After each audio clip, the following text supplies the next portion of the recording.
Rientrano lentamente negli alvei i tanti fiumi esondati in Veneto a causa del maltempo dell'ultima settimana, ma molto resta da fare sul fronte dei danni, a cominciare dallo svuotamento di piani terra scantinati e capannoni industriali letteralmente invasi dall'acqua.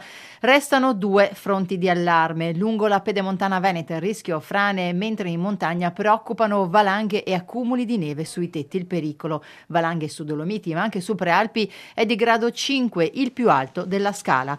Secondo l'Agenzia regionale per l'ambiente del Veneto, nelle ultime ore si è registrato un apporto di ulteriore neve fresca di 20-30 cm a 2000 metri, 15 a 1600, neve caduta sui 3 metri preesistenti. E nel tardo pomeriggio di martedì, dopo ben 36 ore di isolamento causato dalle slavine, Arabba è stata finalmente raggiunta dai soccorritori e rimessa in collegamento con il comune del quale è una frazione, Pieve di Livirallongo.